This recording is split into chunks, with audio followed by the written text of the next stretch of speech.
Hey YouTube, this is the review of the Echo1 P90. It is a polymer airsoft gun. It is a bullpup style and it is electric. It comes with a 9.6 volt battery. It also comes with two plastic 68 round midcap magazines. This style midcap features the little plastic bullets inside, which is a cool little thing that they do. Echo1 P90 is unique in that it has the polymer receiver, lower receiver, but upper receiver is metal, so it adds a little bit of weight. Out of the box, I believe it fires at I think it's like close to 400 feet per second.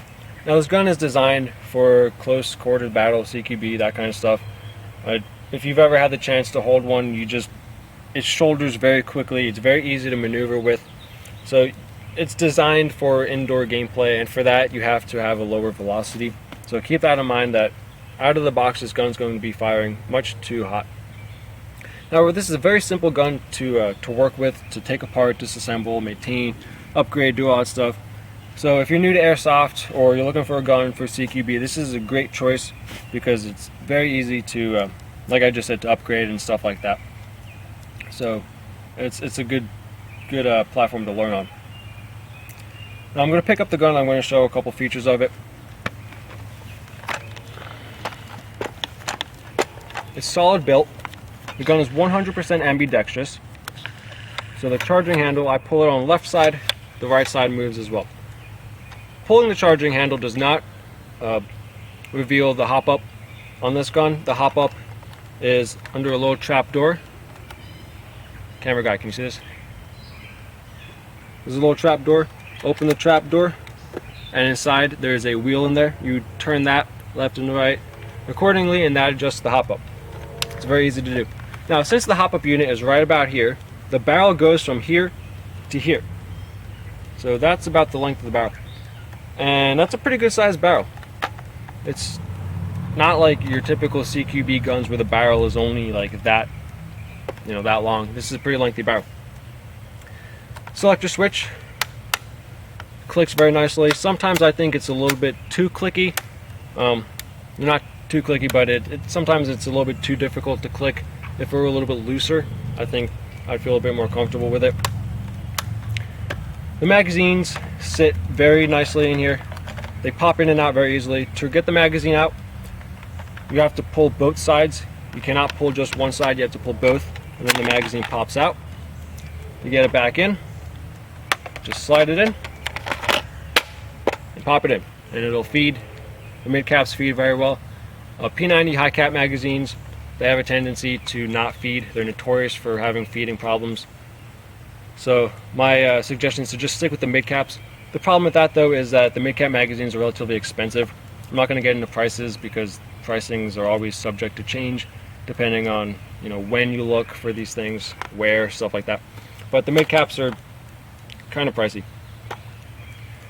Now, because the gearbox is in the rear of the gun, it adds a bit of weight to the rear. But that's not really a problem because when you shoulder the gun, it balances out very well.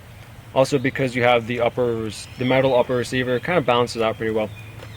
If you ever have the opportunity to hold the gun, to use it or whatever, take up on that opportunity because it's a very nice gun. You can maneuver very quickly with it, and I think it's a great gun for CQB. I wouldn't suggest bringing it to a field game, only because it can be kind of difficult to aim with. You have to get, if you're not using any kind of red dot, you have to get your eyesight lined up you have to get very close to the receiver to line up with the iron sights. I will show you the iron sights. Echo1 style, or not Echo1 style, but P90 style is just a little slit with a thing on the front that you line up. That's just P90 style. So they're not the best iron sights. A red dot sight is definitely suggested, or anything like that. But still a CQB gun nonetheless. Now the battery goes in the back. The battery sits right up here. There's a compartment. Now because the magazine is up here, you can't put too big of a battery. To get to the battery compartment, there's a button on the bottom. You press that, and then the whole plate pops off. And now in here I have 9.6 volt battery, You can also get to the gearbox very easily. There are only 2 screws in here. I don't know if you'll be able to see them. There's a little screw on this side and a little screw right on the other side. Take those out. This piece of plastic pops out, and that's the only thing holding the gearbox in place. So once you take that out, the gearbox slides right out. And it's one of the easiest gearboxes I've ever worked on, mainly because it's so easy to get to. M4s, you have to really take the gun apart. Other guns are just very difficult to take apart. This gun, just take out a couple screws, gearbox slides right out. So since I already have the battery in here, I'm going to show you. I may as well mention, you have to be careful with what batteries you get, only because it's such a confined space in here that batteries don't really like to fit too well. It feels like you're really squeezing the battery in there, but there really isn't any other way to get them in there. So, oh, real quick, before I do the rate of fire, Echo1 has little markings on the upper receiver.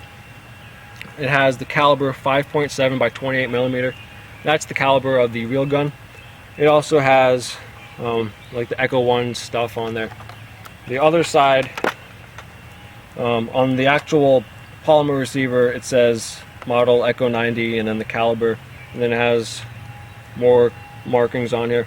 They're not official because Echo1 doesn't own any licenses, licenses, whatever I'm trying to say. But still pretty cool just to have something on there. The real gun is made by FN AIRSOFT. I believe they're a Belgian company, and the gun is 100% ambidextrous. Other guns are ambidextrous only to a certain degree, but they mostly always still have the ejection port on the right hand side, only because the majority of people are right-handed, so it makes sense. This gun, however, has the ejection port on the bottom. This big opening right here is where the shells eject on the real gun. Not important to AIRSOFT, but it's a pretty cool feature that was copied very nicely. Now, before I end this video, I'm going to show you the rate of fire. I'm going to do semi-auto real quick. Now, I do want to mention, I don't think I said this earlier, I had this gun slightly upgraded. Some parts were broken because I got this in a trade. I had to change out some of the parts, so I have a weaker spring right now. I mentioned that out of the box, I believe the gun fires around 400 FPS. Right now, I have an SP90 spring, so it should be firing low 300s. I haven't had it chronographed, but that's where it should be. So 9.6 volt battery, very good trigger response. And now full auto. It's not too fast, but in my opinion, it's very, very decent. It's higher than normal, higher than most guns in stock form, but it's not ridiculously fast. I think it's very good. And real quick, I just want to show you something unique to P90s. If you pull the trigger, right now it's on full auto, still I haven't changed it.